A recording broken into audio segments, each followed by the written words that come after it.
Let me ask you a question. When you're filming, in this one in particular, there's a scene where I think the lead actress had all this hair coming out of her mouth. She's pulling out hair, but there's a whole head of hair. When you say cut, does everybody in the crew applaud? Like they're just seeing like a magician pull out a satin handkerchief from his mouth? They're like, how do you like make that moment light afterwards? No, yeah. It's like, it's like, yay! It's like, do us more. Yeah, it's like, let's do it again. Oh, no. It was great. And he's great. Yeah. Matilda did really well. Right. And it was very realistic, actually, because actually it was not CGI. Come on. Yeah. I thought for sure it was CGI. That's why I was saying, of course it's all CGI. We but had like amazing work by Ariane210, who took care of all the basic makeup effects and things. And was like really pulling. Yes. Oh, she was really pulling out. It was, yes.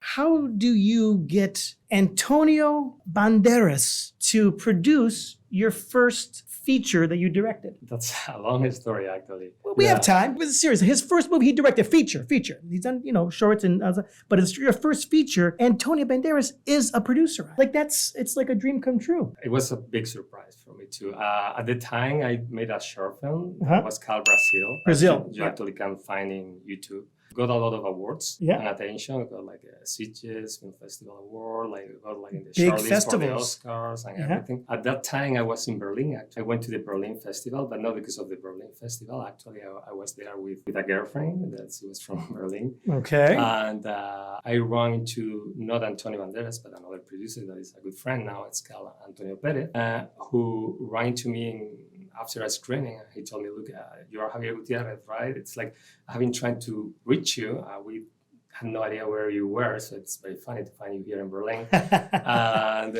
we are trying to find like a director for a very unique project that I'm putting together with my partners. I had no idea who were the partners. And then after, pretty much like we went to party after, where he introduced me. His partner was Antonio Banderas. It was like shocking. You didn't know going into it was his partner. Yeah, no, I had no idea. I mean, I just went with the flow, okay. Because I was at the time, like I just finished my short film. I was putting together scripts and doing things. I was in my, like in my own world. Oh yeah. I was having like holidays in Berlin, not even thinking about festival or right. anything like that. Was my girlfriend who dragged me to the festival actually to see a movie, because I was like, I don't want to know. Because of her, you're here today. I know. And I'm sure you're still with that girl right now. No.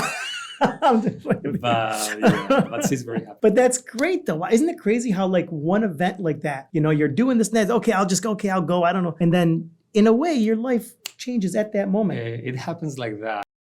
Like, subscribe, comment.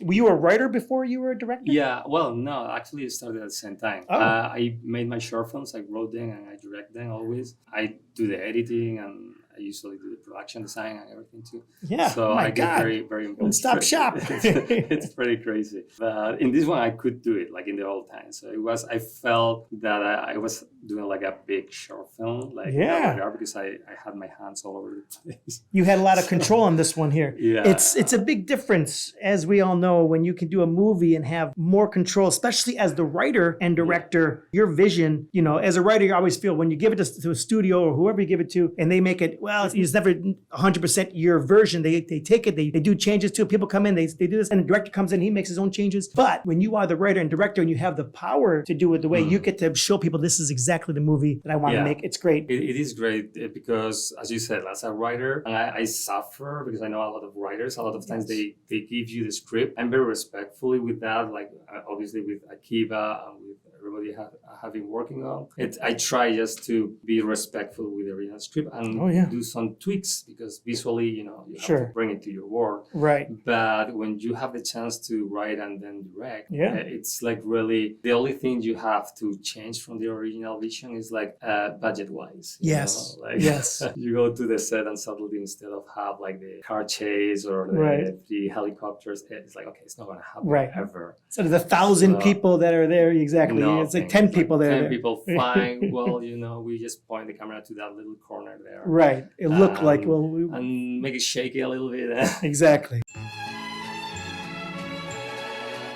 Sometimes you have a good script that needs like a little polish. A little polish. Or a couple of sequences, or maybe like 30%. Still good. Yeah. But you don't need to touch things that they work. Exactly. You know, and when you're a director and you see that thing and those like energies trying to, They want to put that stamp on it. Yeah, it's really complex, the process, Yeah. and you have to be there to be able to say, okay, this is good, great, let's use this, but this part you don't really need to touch it, you know, because then you enter in what happened here in the US a lot, like a health development process. Yes. It's never right because there is too many writers involved. Too many. And they keep giving like different versions. They are just different versions, Yeah. not like better. Yeah, exactly. Maybe better. Exactly. If something's working, but they already made other changes, they feel like, oh, I'm going to just change this. I see that a lot. A lot of times if I write something, let's say if I'm doing something with somebody and like I write something and like the parts that work really well, I notice some people, let me just touch this up. Let me change, because they want to be part of that really funny part. Mm-hmm. You know what I'm saying? Like, oh, I wrote that with him. I wrote that with Greg, you know.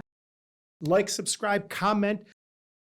Directing style. Who do you liken your style to? Like, for example, I know some like to rule in fear and some like to rule in love. For example, Michael Bay, big director. Some people say that he could have been a yeller on the set. Whereas people like Clint Eastwood, when he's directing, he's more like, okay, well, we're going to let the camera start rolling. And whenever you're ready, start acting. Like, you know, he's like, you know, let the people do what they want to do. Like, how do you... I love that. How do you direct? What's your style? Like, you know, what do you like to portray to people? I think I'm closer to Clint Eastwood than to... Go ahead. Yeah, go ahead. Direct like me. By the way, because out here, because you can't, if you're an actor, Michael Douglas, the actor Michael Douglas, Yeah. That was his name. He was an actor. And then there was this other guy named Michael Douglas who was up and coming, and he went to get a SAG card. Like, no, we can't have two Michael Douglases. You have to have a different name. So he changed to Michael Keaton. Oh. So Michael Keaton's real name is Michael Douglas, but he can't keep his own name because Michael Douglas had his name already. So he had to become. That's He so said, "I funny. like Buster Keaton is a big fan. I'm a big fan of his. So I'm going to take Keaton as my last name, and I'm Michael Keaton." That's so funny. I didn't know that story. That's what you learn, the big things when you come on LINZanity podcast. You know what I'm That's saying? great. So you're from España. See, by the way, I took 6 years of Spanish. Come on. Yeah, and this is what I remember my 11th grade teacher telling me. Gregorio, levántese, cierra la boca, siéntese. Which I think means something like, Greg, stand up, shut your mouth, now sit down. Shut up. That's all I know in Spanish from the 6 years of Spanish it took.